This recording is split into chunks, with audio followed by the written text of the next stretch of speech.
പാർട്ടികളും ആഗ്രഹിക്കുന്നുണ്ട്. അദ്ദേഹം BJP-യിലായി പോയതാണ് നിങ്ങളുടെയൊക്കെ സങ്കടം എന്നുള്ളതല്ലേ. അപ്പോൾ നേരത്തെ തൃശ്ശൂർ ഞാനിങ് എടുക്കും എന്ന് സുരേഷ് ഗോപി പറഞ്ഞപ്പോൾ അതിനെ പരിഹസിച്ചവരുണ്ട്. പിണറായി വിജയൻ ഞാൻ മൂന്നാമതും വരും എന്നാണ് പറയുന്നത്. കേൾക്കുമ്പോൾ ആൾക്കാർ ചിരിക്കുകയാണ്. കുട്ടിദാസ് അധ്യക്ഷൻ രാജീവ് ചന്ദ്രശേഖർ ആത്മവിശ്വാസത്തോടുകൂടി പ്രഖ്യാപിച്ചത് കേരളത്തിൽ NDA അധികാരത്തിലെത്തിക്കും, അധികാരത്തിലെത്തിക്കാതെ ഇവിടെ നിന്ന് മടങ്ങില്ല എന്നാണ്. കാര്യമായിട്ടാണ് പറഞ്ഞത്? തമാശക്കാണ്? കാര്യമായിട്ട് തന്നെയാ പറഞ്ഞത്. എന്നാ കൊള്ളാം. ഒരുപാട് തമാശ എനിക്ക് ഇഷ്ടമല്ല, പറഞ്ഞേക്കാം. ഈ ദൗത്യത്തിൽ രാജീവ് ചന്ദ്രശേഖറിന് ഏറ്റവും കൂടുതൽ വെല്ലുവിളി നേരിടേണ്ടി വരിക പാർട്ടിക്കകത്ത് നിന്നാണോ പുറത്തു നിന്നാണോ? നീ ഇങ്ങനെ സങ്കല്പിച്ച് ഓരോന്നും വിളക്ക പിടിച്ച് സുഖിച്ചിരുന്നോടാ. ആ ചോദ്യത്തിന്റെ യുക്തി തന്നെ എനിക്ക് മനസ്സിലായില്ല. പാർട്ടിക്ക് അകത്ത് നിന്ന് അദ്ദേഹത്തിന് ഏതെങ്കിലും നിലയിലുള്ള വെല്ലുവിളി ഉണ്ട് എന്ന് സംശയിക്കാൻ തക്ക എന്ത് സാഹചര്യമാണ് നിലവിൽ നമ്മുടെ മുമ്പിലുള്ളത്? ഇതൊന്നുമില്ല. അതൊന്നും എനിക്കറിയാൻ മേല. ഇങ്ങനെ എന്തെങ്കിലുമൊക്കെ പറയുമ്പോഴേ എന്റെ മനസ്സിനൊരു സന്തോഷം ഉണ്ടാവുള്ളൂ. പാർട്ടിയുടെ പൂർണ്ണ പിന്തുണ ഇത് ഒരു നേതാവിന് ഉണ്ട് എന്ന് വിശ്വസിക്കാൻ എന്ത് സാഹചര്യമാണ് നമ്മുടെ മുന്നിലുള്ളത്? കണ്ടുകൊണ്ട് നീ രക്ഷപ്പെടാത്തത് എന്തുകൊണ്ട് എന്ന് എനിക്കിപ്പോ മനസ്സിലായി. പാർട്ടിയുടെ പൂർണ്ണ പിന്തുണയില്ലാത്ത ഒരാൾക്ക് പാർട്ടിയുടെ സംസ്ഥാന അധ്യക്ഷനായി ചുമതലയേൽക്കാൻ സാധിക്കുമോ? അത് ഓർക്കുമ്പോഴാണ് നമുക്ക് സങ്കടം. നോക്കൂ, ഞാൻ പറയട്ടെ, ഇത് നിങ്ങളുടെയൊക്കെ ആഗ്രഹങ്ങൾ മാത്രമാണ് ഈ പറയുന്നതൊക്കെ. ഞാൻ പറഞ്ഞു കഴിഞ്ഞില്ല, താൻ മുഴുവൻ കേക്ക്. BJP-ക്കുള്ളിൽ എന്തോ ഗുരുതരമായിട്ടുള്ള ഗ്രൂപ്പിസവും വഴക്കും ഒക്കെ ഉണ്ട്.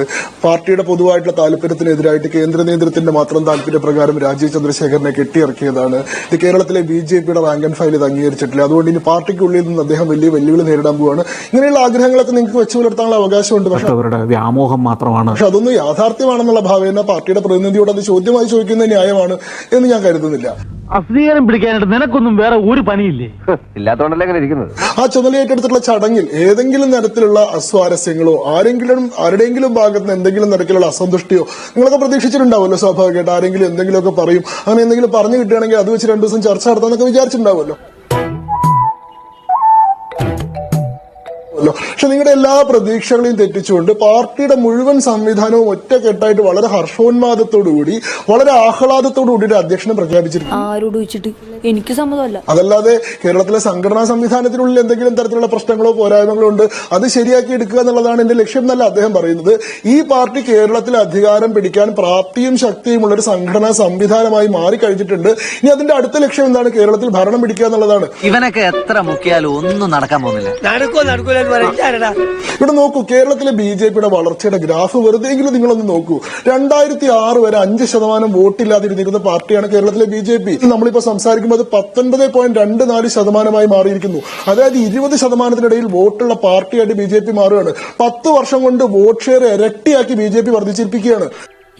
കഴിഞ്ഞ ലോക്സഭാ തെരഞ്ഞെടുപ്പിൽ BJP-യുടെ കേരളത്തിലെ വോട്ട് വിഹിതം എന്ന് പറയുന്നത് 39 ലക്ഷം വോട്ടുകളാണ്. അതായത് കേരളത്തിലുള്ള 11 നിയമസഭാ മണ്ഡലങ്ങളിൽ 1-ാം സ്ഥാനത്ത് കഴിഞ്ഞ ലോക്സഭാ തെരഞ്ഞെടുപ്പിൽ BJP-യാണ്. 8 നിയമസഭാ മണ്ഡലങ്ങളിൽ 2-ാം സ്ഥാനത്ത് BJP-യാണ്. തിരുവനന്തപുരം മണ്ഡലത്തിലും അതേപോലെ തന്നെ ആറ്റിങ്ങൽ മണ്ഡലത്തിലും ജയത്തിനോട് അടുത്ത പ്രകടനം BJP കാഴ്ചവെച്ചിട്ടുണ്ട്. തൃശൂർ എന്ന് പറയുന്ന ലോക്സഭാ മണ്ഡലത്തിൽ BJP ജയിച്ചിട്ടുണ്ട്. പ്രകാരം കേരളത്തിൽ ഒരു പുതിയ മുഖം BJP-ക്ക് കൊടുക്കുക.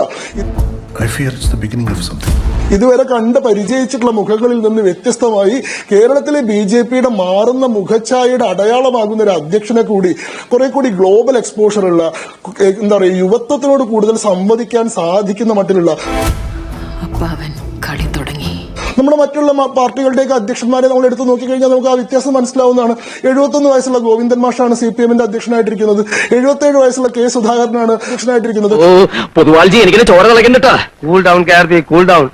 അവിടെയാണ് 60 വയസ്സുള്ള രാജീവ് ചന്ദ്രശേഖർ എന്ന താരതമ്യേന രാഷ്ട്രീയത്തിലെ ചെറുപ്പക്കാരനായിട്ടുള്ള ഒരാള് എല്ലാ മേഖലകളിലും വിജയിച്ചിട്ടുള്ള 100% പ്രൊഫഷണൽ. അദ്ദേഹത്തിന്റെ പ്രൊഫൈലിലൂടെ നമ്മൾ പറഞ്ഞു പോകണല്ലോ. രാജീവ് ചന്ദ്രശേഖർ എന്ന് പറയുന്ന ഒരാളെ കൊണ്ട് ഇവിടുത്തെ പാർട്ടിയിൽ വലിയ അസംതൃപ്തി ഉണ്ടെന്ന് നിങ്ങൾ പറയുമ്പോൾ അദ്ദേഹത്തെ പോലെ ഒരാളെ അധ്യക്ഷനായിട്ട് വേണമെന്ന് എല്ലാ പാർട്ടികളും ആഗ്രഹിക്കുന്നുണ്ട്. അദ്ദേഹം BJP-യിലായി പോയതാണ് നിങ്ങളുടെയൊക്കെ സങ്കടം എന്നുള്ളതല്ലേ ഇതിന്റെ പ്രശ്നം? ചാട്ടലിത് അധികം ചാടണ്ട, ക്ഷീണിക്കും. അതിലെനിക്കൊന്നും ചെയ്യാൻ പറ്റില്ല കേട്ടോ. ഈ രാജീവ് ചന്ദ്രശേഖരനെ പോലത്തെ ഒരാൾ CPM-ലേക്കാണ് വരുന്നതെങ്കിൽ അവർ 2 കൈ നീട്ടി സ്വീകരിക്കുമായിരുന്നില്ലേ? കോൺഗ്രസിലേക്കാണെങ്കിൽ അവർ സ്വീകരിക്കുമായിരുന്നില്ല. കിട്ടാത്ത മുന്തിരിങ്ങ പുള്ളിക്കും. എന്താണ് രാജീവ് ചന്ദ്രശേഖരന്റെ പ്രൊഫൈല്? അദ്ദേഹം ഗുജറാത്തിലുള്ള അഹമ്മദാബാദിൽ ജനിച്ച് ബാംഗ്ലൂരിലുള്ള കേന്ദ്രീയ വിദ്യാലയം മുതൽ രാജ്യത്തിന്റെ വിവിധ ഭാഗങ്ങളിൽ 8 കേന്ദ്രീയ വിദ്യാലയങ്ങളിൽ പഠിച്ച് മണിപ്പാൽ ഇൻസ്റ്റിറ്റ്യൂട്ട് ഓഫ് ടെക്നോളജിയിൽ നിന്ന് BTech കഴിഞ്ഞ് അതിനുശേഷം ചിക്കാഗോയിലുള്ള ഇല്ലിനോയ്സ് ഇൻസ്റ്റിറ്റ്യൂട്ട് ഓഫ് ടെക്നോളജിയിൽ നിന്ന് MTech ഇൻ കമ്പ്യൂട്ടർ സയൻസ് കഴിഞ്ഞ് സൂപ്പർ. അതിനുശേഷം വിനോദ് ധാം എന്ന് പറയുന്ന ഇൻഡോ അമേരിക്കൻ എന്റർപ്രണർ, എഞ്ചിനീയർ, ഒരു വെഞ്ചർ ക്യാപിറ്റലിസ്റ്റ്, അദ്ദേഹം ഇന്റൽ എന്ന് പറയുന്ന ഒരു കമ്പനി തുടങ്ങാൻ വേണ്ടി ഹാൻഡ് പിക്ക് ചെയ്തിട്ട് ലോകത്തിന്റെ വിവിധ ഭാഗങ്ങളിൽ നിന്ന് ടെക്നീഷ്യൻസിനെ എടുത്തപ്പോ അതിലൊരു അംഗമായി മാറി ഇന്റലിന്റെ i486 പ്രോസസർ ഡെവലപ്പ് ചെയ്തിട്ടുള്ള ടീമിന്റെ ഭാഗമായി മാറി. ഇയാള് ഭയങ്കരനാട്ടാ, ഭയങ്കര. അതിനുശേഷം ഇന്ത്യയിലേക്ക് വന്ന് BPL കമ്പനിയുടെ പ്രധാനപ്പെട്ട ചുമതലയിലേക്ക് വന്ന് അതിനുശേഷം BPL മൊബൈൽസ് എന്ന് പറയുന്ന പുതിയൊരു സംരംഭം ഇന്ത്യയിൽ ആരംഭിച്ച് 2004 ആയപ്പോഴേക്കും ജൂപ്പിറ്റർ ക്യാപിറ്റൽ വെഞ്ചർ എന്ന് പറയുന്ന മാധ്യമ സ്ഥാപനം ആരംഭിച്ച് 2006 മുതൽ 2024 വരെ തുടർച്ചയായിട്ട് കർണാടകയിൽ നിന്നുള്ള രാജ്യസഭാ അംഗമായിരുന്നുകൊണ്ട് കൃത്യമായിട്ടുള്ള ഇടപെടൽ നടത്തി. 2016 മുതൽ NDAയുടെ സംസ്ഥാനത്തെ വൈസ് പ്രസിഡന്റായി ചുമതലയേറ്റ് 2018 മുതൽ BJPയുടെ നേതാവായി ദേശീയ സ്പോക്സ് പേഴ്സണായി ചുമതല വഹിച്ച് 2021 മുതൽ 2024 വരെ കേന്ദ്രത്തിൽ 3 വകുപ്പുകളുടെ ചുമതലയുള്ള മന്ത്രിയായി പ്രവർത്തിച്ച് ഇലക്ട്രോണിക്സും ഇൻഫർമേഷൻ ടെക്നോളജിയും ജൽശക്തിയും സ്കിൽ ഡെവലപ്മെന്റും പോലെ വളരെ പ്രാധാന്യമുള്ള വകുപ്പുകളുടെ ചുമതല വഹിച്ച്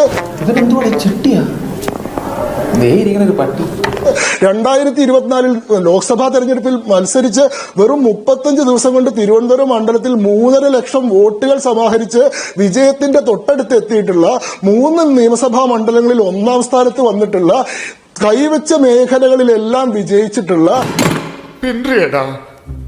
ലോകമറിയുന്ന പ്രസിദ്ധനായ പ്രമുഖനായ ആരും ആഗ്രഹിക്കുന്ന ആധുനിക കാലത്തിന്റെ പ്രശ്നങ്ങളെ സമീപിക്കാനുള്ള വൈദഗ്ധ്യവും മികവുമുള്ള ഒരാള് BJPയുടെ അധ്യക്ഷനായിട്ട്. BJP മാത്രമല്ല മറ്റുള്ള എല്ലാ പാർട്ടികളും അത്തരത്തിലുള്ള ഒരു മാറ്റം തങ്ങൾക്ക് വേണമെന്ന് ആഗ്രഹിക്കുകയല്ലേ ചെയ്യേണ്ടത്. എന്നെ കഷ്ടല്ലേ കോമൺ സെൻസ് ഇല്ലാത്തതിന്റെ കുഴപ്പേ. അവിടെ ഇത്തരത്തിലുള്ള ഒരു വിപ്ലവകരമായിട്ടുള്ള തീരുമാനം, ഇങ്ങനെ ഒരു മുഖം മാറ്റലിന് BJP തയ്യാറായിരിക്കുന്നു എന്നുള്ളതിനെ അഭിനന്ദിക്കുന്നതിന് പകരം ഇത് BJPക്കുള്ളിൽ ഏതോ തരത്തിലുള്ള സംഘർഷത്തിന് വഴിവെക്കാൻ പോവുകയാണെന്നുള്ള ആഗ്രഹം പങ്കുവെക്കുന്നതിലൂടെ എന്ത് തരത്തിലുള്ള സന്ദേശമാണ് നമ്മുടെ സമൂഹത്തിന് കൊടുക്കുന്നതെന്ന് എനിക്ക് മനസ്സിലാവുന്നില്ല. മനസ്സിലായില്ല. മനസ്സിലാക്കാൻ എന്റെ പാർട്ടിക്കാരെ പോലെ തന്നെ നിനക്കും കുറച്ച് ടൈം ഒന്നും യാതൊരു പഴുതുമില്ല.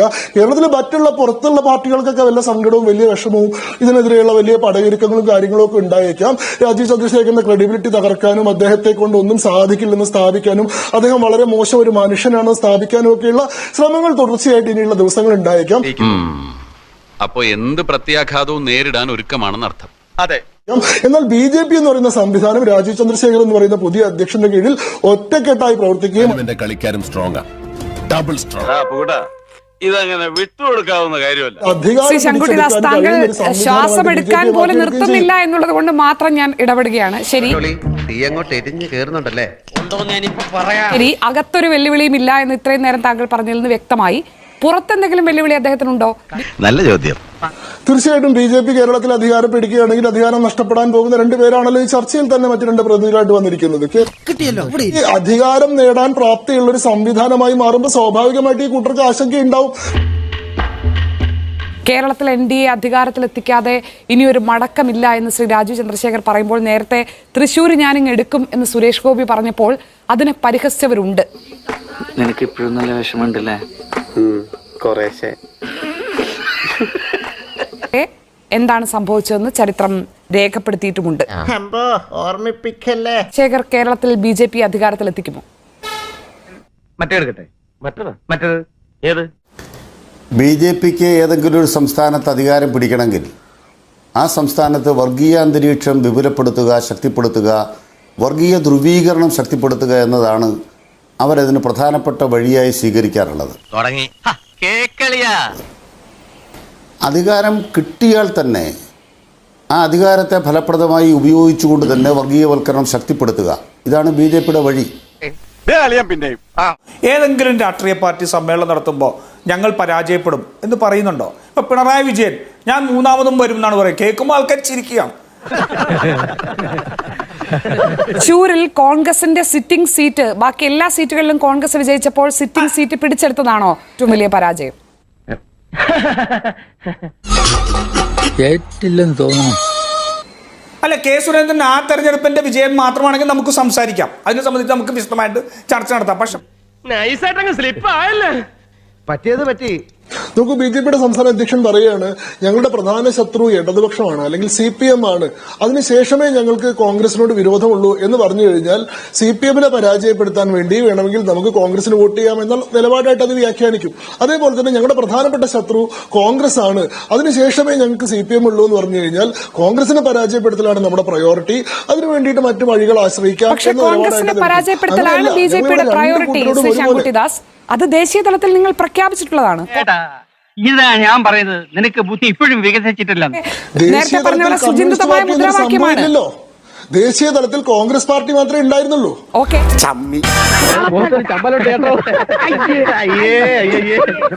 അപ്പൊ നമ്മൾ തമ്മിൽ പ്രശ്നമൊന്നുമില്ല. ഓക്കെ, ഉണ്ടാക്കരുത്.